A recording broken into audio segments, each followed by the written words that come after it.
Welcome to Mediocre Gaming, and today we're talking about The Division 2.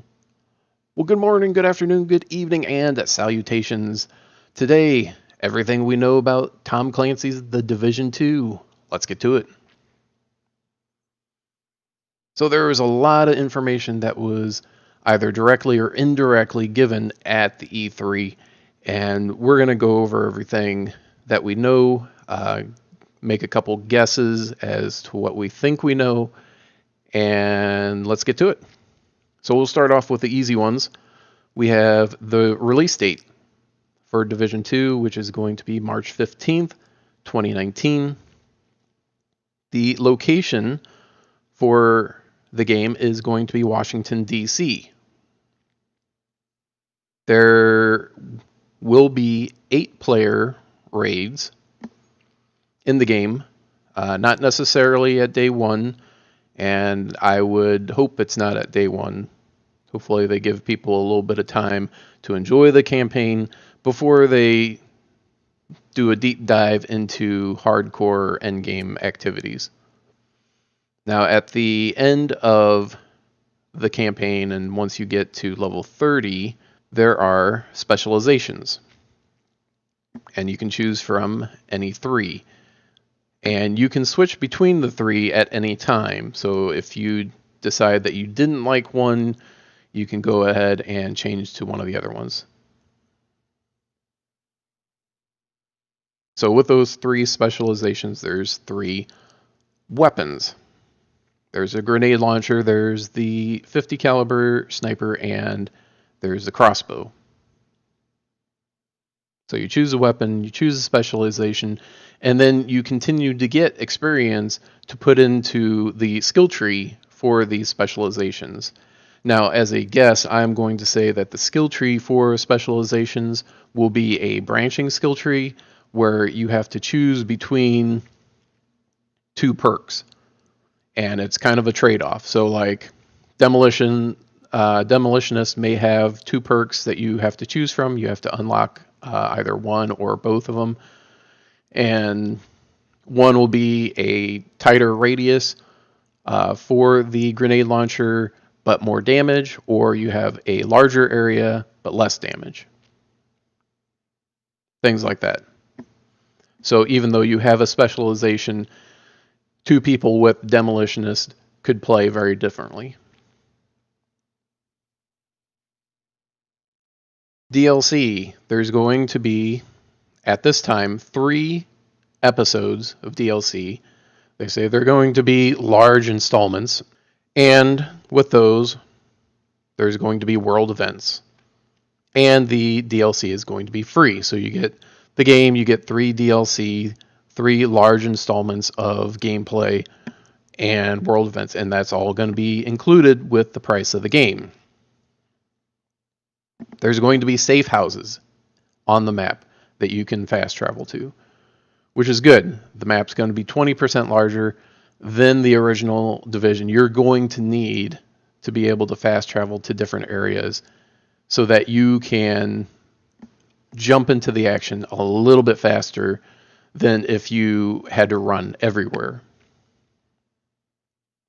There's going to be settlements, and helping the settlements is going to have a direct impact on the game. There is going to be a direct influence. So you help out the settlement, and one of the things that I've seen in the game is that you can call nearby allies to help you out. So when you're doing a control point, you're having a little bit of trouble, maybe you call in your allies. I think possibly depending on how much you help them will determine how many allies show up and their level.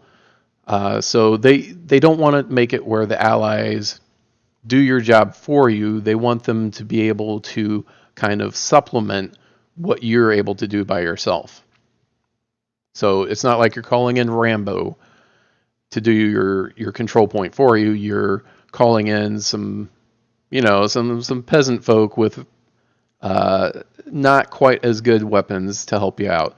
So they're probably going to be more like cannon fodder than like Rambo. So just be prepared. So they'll take some of the fire off of you. You can, a little bit easier with less risk, you can take a little bit more risk because the overall risk is reduced. All right. Now, at the end of the campaign, there is a compelling twist, a hook for story and gameplay. And that is supposed to help expand the end game activity. So there's supposed to be a lot of end game activity, and it's not all supposed to be hardcore. There are hardcore elements in there, but it's not all hardcore. All skill levels and all interest levels can enjoy the end game, whether you're a casual player or a grinder, whether you're a hardcore player or maybe an average player. So there will always be something for you to do in the end game. The DZ. DZ has been confirmed that it will be in the Division 2. And there's already been some speculation as to where it's at. Now, there are a couple of hints, I think, that they've given as to where the DZ's at. But let me preface it by saying, in the conference, they said that the virus has all but died out. It doesn't have any more victims to take out and spread. Everyone that's left is pretty much immune to the virus. So they are able to... So people are not succumbing to the virus. So the virus is not able to duplicate itself. So it has essentially died out. So what does this mean? The old Dark Zone was a section of the map that was dedicated to the worst of the virus. Just whole bunches, piles of, dead bodies and contaminated areas where the virus was really, really potent. We even have contamination events where the virus gets even worse, where the filter that you have, even at the top level, is not able to cope with it. But that's gone. The virus is gone. So what is the deal now? Now you have toxins. You have toxic residue on the plane. You have toxins in certain areas. So there are three, I think, main hints, and one is kind of a big one. 7 months later, and we'll show them here. The virus has mostly burnt itself out, but America is tearing itself apart.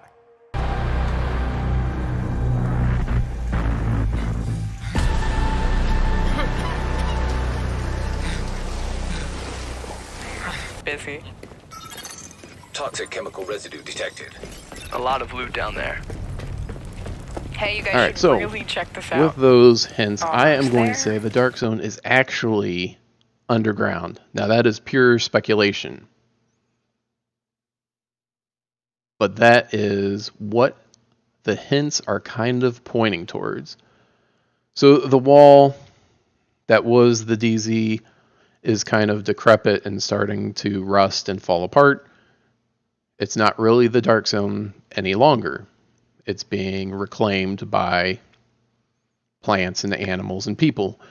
The new Dark Zone is all the toxic areas, which are underground. Well, how are you going to extract from the underground or from the Dark Zone then? The Dark Zone actually is dark.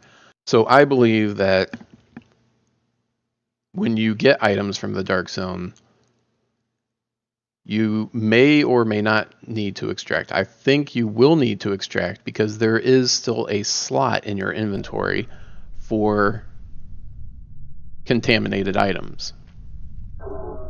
So there is still an extraction mechanism. What that is, we don't know. We can speculate that there might be a open manhole which will be acting as an extraction area, which of course means that there's only one spot for the rope to come down for a helicopter. Or maybe it's something different. Maybe it's like a tube system. like how the banks have outside at the drive-in, where you put your item into a tube, it gets sucked out, and then it's gone. They could have something like that.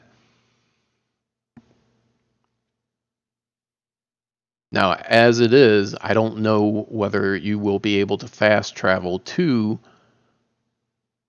checkpoints or entrances to the Dark Zone. And I am a little ambivalent about it. If there's no fast travel points, then you can have extraction areas close to checkpoints, and it's not a big deal. If you have fast travel to checkpoints, then you can't have extractions close to those checkpoints, or people won't be using them as much, because people that are wanting to hijack or take people out for extractions, they're going to fast travel to those checkpoints that are closest. So if there is an opportunity for them to interrupt your extraction, it's more likely to happen if there is a checkpoint close by. So that's all about the DZ. Now, weapon perks. Now, the weapon perks are different than the weapon perks from Division 1. I've seen 3 so far, possibly more. There is Pyromaniac, which gives you extra damage to targets on fire, but it requires plus 10 weapon damage. So you have to have mods on your gun to increase weapon damage in order to do more damage to targets on fire. So it's a gated perk. If you're going to use that weapon and you want to use that perk, then you're probably going to have to use a grenade or a skill that will put enemies on fire. Loaded for Bear, which increases weapon damage after reloading an empty mag. So Loaded for Bear, reloading from empty increases weapon damage by 20% for 5 seconds. So that is not... It's sort of a gated perk, because you have to have an empty mag, and then it'll increase weapon damage for 5 seconds. And then there's Close and Personal. So you kills while close double next shot damage. So you have to be close. It's a shotgun perk, it sounds like. Exclusively a shotgun perk, I should say. So you have to be within close range. I would say probably 10 meters or less. And then that you have to kill an enemy, and then the next shot will double damage. So instead of 50,000 damage, it'll do 100,000 damage. Really, really neat perk, really useful perk. But once again, it's gated. You have to make a kill, and it has to be at close range. Now with weapon perks, they do have a way of visually showing you when that's possible or when it's active. So while you're playing, there will be a visual indicator on the weapon that says either you're in range for that close and personal, or this perk is active. Weapon mods. Weapon mods for Division 2 are going to be completely different than Division 1. First of all, weapon mods have to be unlocked through progression. I am speculating that weapon perks will be unlocked through certain or all side quests. So if you want a certain perk, you have to do a certain side quest. And so you'll be able to unlock your weapon mods by doing the side quests. So side quests are very pertinent and very important in the Division 2. It not only increases influence in the area, but it also gives you a direct result, a direct compensation for completing that side quest. Now, all mods are going to be fixed. So if you have a 552 hollow sight, you don't have to get any more. Once it's unlocked, you can use it for any number of weapons if you want to use it at all. So they don't take up inventory space, which is nice because then you don't have to worry about space in your stash or in your backpack and having a bunch of mods sitting there and wondering which one you're going to use when, and you got to switch it between 2 different guns or 3 different guns depending on what you're doing. So that part of it is nice. It's not part of it's like a weapon skin. It's always there and it's fixed, which not as good.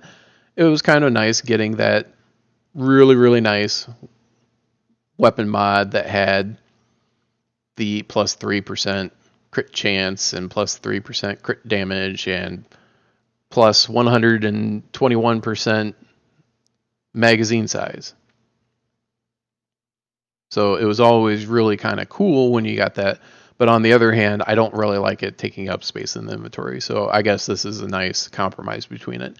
Now, the other big thing is that all weapon mods have a trade-off. So it'll increase crit chance, but it'll decrease weapon damage, or it'll increase crit damage, but decrease accuracy, or any number of possibilities.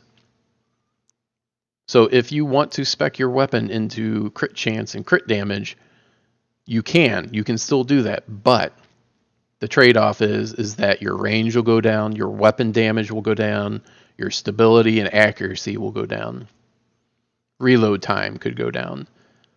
There could be any number or all number of trade-offs depending on what you want to do. So if you want to spec into crit chance and crit damage, you can, but you're actually going to do less damage overall because of the accuracy, because of the range, because of reload speed. So your DPS won't be as high. And that is a huge difference from Division 1 where all mods added to your weapon damage and DPS versus being a trade-off. And we'll talk about the ramifications of that in the next Division 2 episode. Armor. Big question is armor mods. They're planning on having armor mods, but it may or may not happen. They're still trying to determine if it can be integrated in without breaking the game. Armor brands.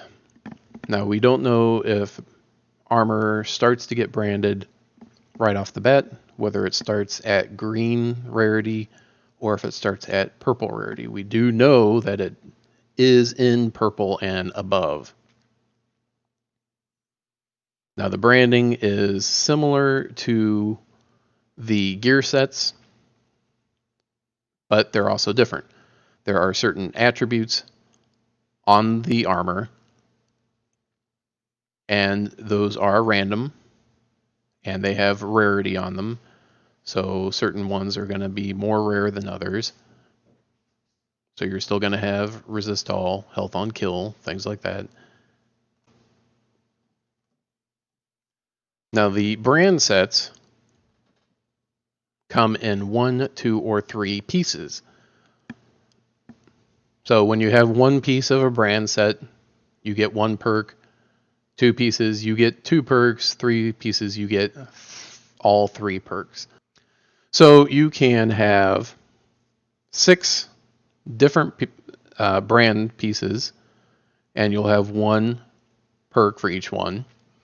You can have 3 sets of 2, and that'll give you 2 perks for each set.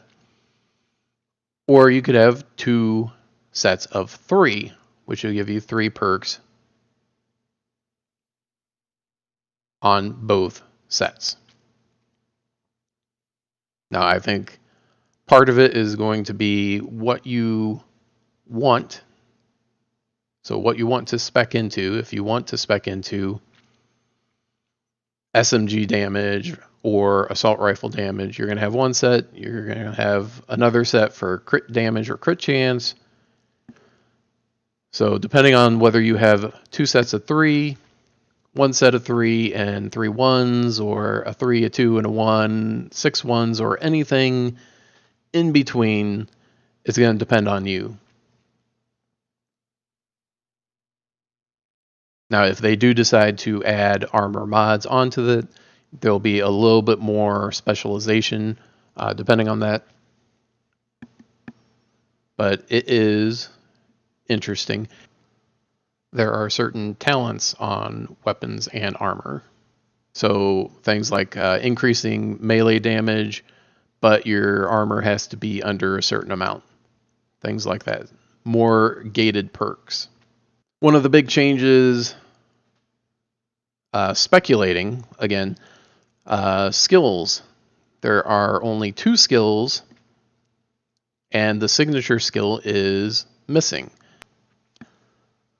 Now, we do know that they are bringing back seeker mines, turrets. They're having drones and hive, which are new ones. Chem launcher, which sounds like it's replacing the sticky bomb, but that's not confirmed. We know that there's a chem launcher, but we do not know if the sticky bomb is coming back. And we do not know if healing skills will be making a return trip or not. I'm guessing that the signature skill is being replaced by the signature weapon for the different specializations.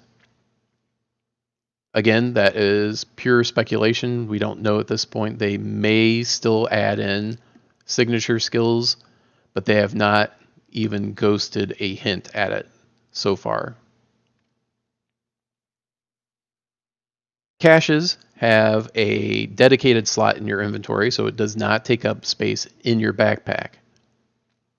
And you can hold up to 30. So you can hold 30 items in your backpack, and that is just for the current build. They will more than likely change that in the future. So don't think that they're only going to let you have 30 slots in your backpack. More than likely they're going to expand on it, but we don't know at this point. 30 caches doesn't take up space in your backpack. Once you start opening them up, if there's weapons or armor, that's going to, of course, add to your backpack. One of the big new mechanics is the armor plate. No longer will you have med kits.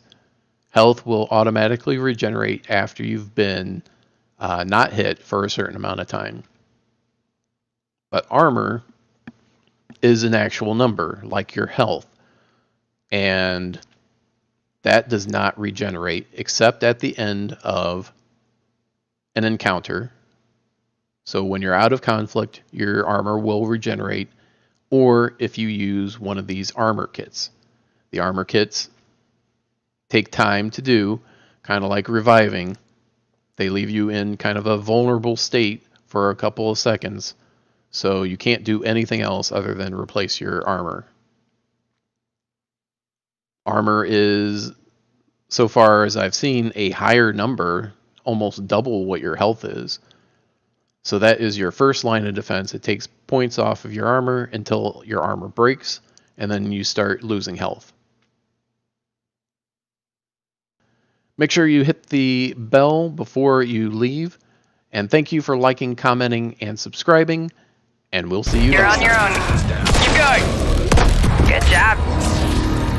Level up. Level 30. Oh, sweet. Congrats. All right, flare.